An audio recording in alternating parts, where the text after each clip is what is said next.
Hi everyone, it is Tanya. Welcome back to the channel, or welcome if you are new here. Today we are going to be taking this shell of a house and turning it into like the perfect staged model home. This is the very beginning of a Craftsman home, and there's a lot missing. Like there's no fence back here, no columns. The colors are not quite what I want, and the inside is, well, it's very empty. This is a build I did for a 10-minute build challenge, which I will link down below if you'd like to see it. And we're going to turn it into the perfect model home, the one you would tour and is fully furnished, but not overly decorated, just so you can imagine yourself living here. So let's jump into the speed build. So the first thing I did was go ahead and change the trim on this half wall and make it a little bit taller so that the chimney didn't look so tiny. But I actually am going to make the chimney tinier and make it so it's only one tile instead of two a little bit later. I also decided to change the texture on the upper portion of the roof. It's the same color as the rest, but I really liked the vertical paneling there. And the windows look so much better with the black and white swatch, and I changed the shutters to be black as well. I just thought that this looked so beautiful and I was really happy with it. And I'm so glad that I came back and decided to renovate this house. A lot of you had suggested I do so on my original 10-minute build, and it's always a bit of fun to do that because the houses are never finished when I do a challenge like that. And it's always just kind of cool to see what I could accomplish if I come back and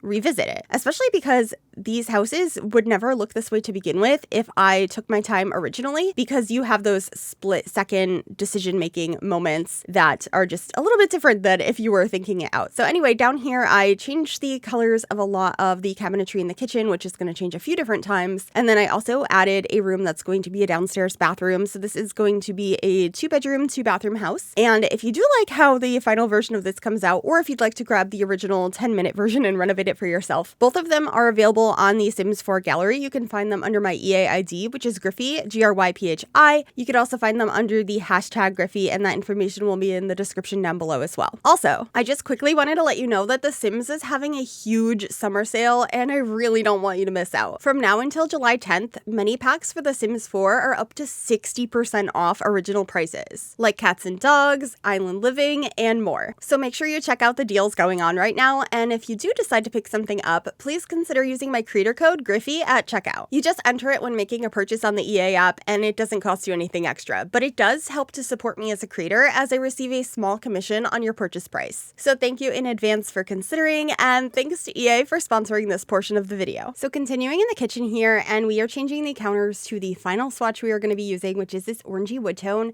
I think because the outside wallpaper was so light, it felt kind of jarring to have the dark wood in here. And I'm pretty sure the reason I chose it to begin with was it was the first thing I clicked on in my 10-minute build. So I did end up changing it to this and bringing a lot of the green to the interior through tiles and decorations, the wall color. I don't keep this tile in the kitchen, at least not in this swatch, but I do change the wall colors throughout most of the rest of the build to be a very similar green tone. And I love how it looks with the orangey wood tone. I'm overall very happy with this. And I mentioned this in the very beginning. I'm not going to be cluttering up this build very much. There are a couple of things here and there because I was really imagining this to be more of like a model home that you might tour, and it's staged to look like somebody's living there, but it's not actually somebody living there. So it's not super messy. There's not too much personal decor. And that's not a way I furnish very often in The Sims because I really like cluttering, but it was really refreshing to do it this way.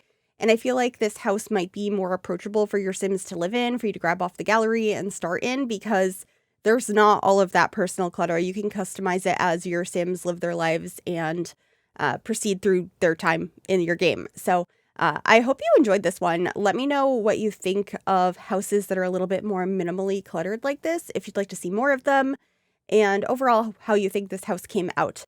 The living room is pretty much done at this point. I'm going to have a small dining table over here. I ended up using the one from Tiny Living. It's a high top table. I think it's really cute. And this artwork is actually going to move over to the other side of the fireplace, and it might actually change to different artwork. I'm fairly certain it does, because I decided I wanted to put a hutch over here by the dining table, and I love the staircase. I think it looks so beautiful. I can't wait until you see the area I have over there with the side table I'm going to be placing down. But first we are placing down some curtains.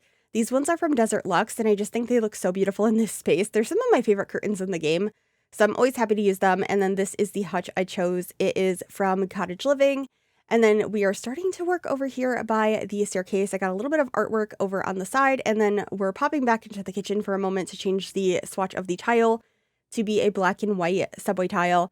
And then this side table I just think looks so dreamy. It's so simple. I just have a plant, a lamp, and some books.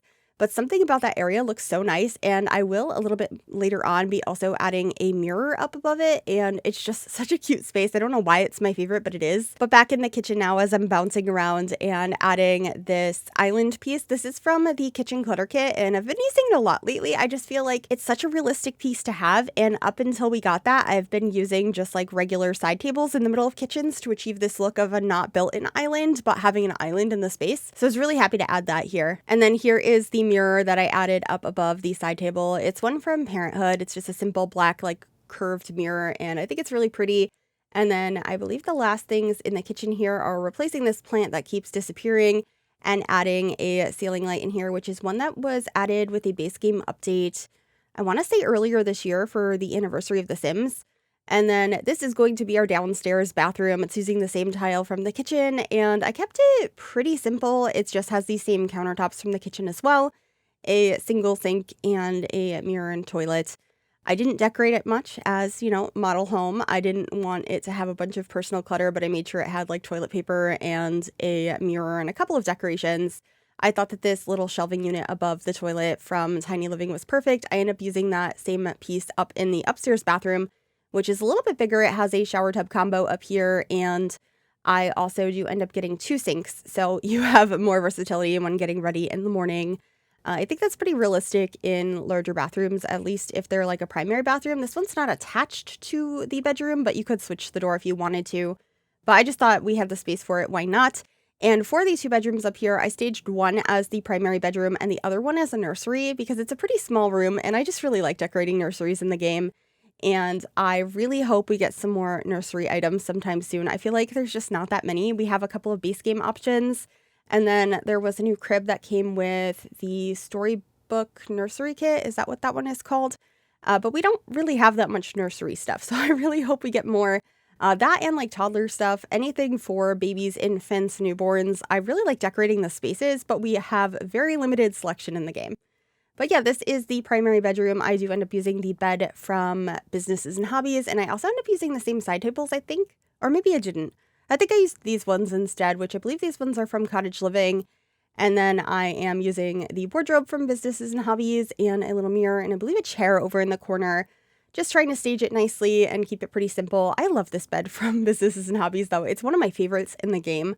And it really takes a lot of restraint to not use it in every build. But I thought it worked nicely here, especially since I was going with a theme of like this green color and it just looked really cute. But here is our nursery using this beautiful rug that has the mountains on it. I love it so much. I also ended up using this little shelving piece up above the changing table from Growing Together. There's a little plant in the corner, and then I knew I wanted to put a decal up above the bed. I thought about using the mountains, but I swap it out for this owl instead. These decals are from the Werewolves pack, and I just think they look so good in nursery spaces. So I did decide to use that, and then we are just replacing the artwork over here with a couple of pieces from Dream Home Decorator. Finishing up our entryway space, having a place to like hang up keys and having all of the control things for the house, the burglar alarm, temperature, and fire alarm, a coat rack, a little mat to stand on when you walk in, like wipe your shoes off on, and then we are going to be working on the landscaping. I do end up getting a driveway here. I put a fake car, and then there ends up being a couple of trees throughout the space. But it's pretty minimal. I end up having a couple of trees, some low-lying plants, and a couple of these bushes. I didn't want it to look too busy, but I wanted it to feel like more complete, I guess. So just placing those around and figuring out what will look best. And I do end up grabbing a tree kind of last minute over on the other side of the build that is from the debug from, I believe, Get Together, that has some flowers on it, which I think is really pretty. But that is pretty much it for this build. I really hope you enjoyed it. If you did, make sure you give this video a big thumbs up. You can also subscribe to the channel if you'd like to see more and click that bell to be notified when I upload. And a massive thank you to my YouTube members for all of your support. If you'd like to become a member yourself, you can click the join button below the video or the link in the description. Enjoy the screenshots and I'll see y'all soon. Bye everyone.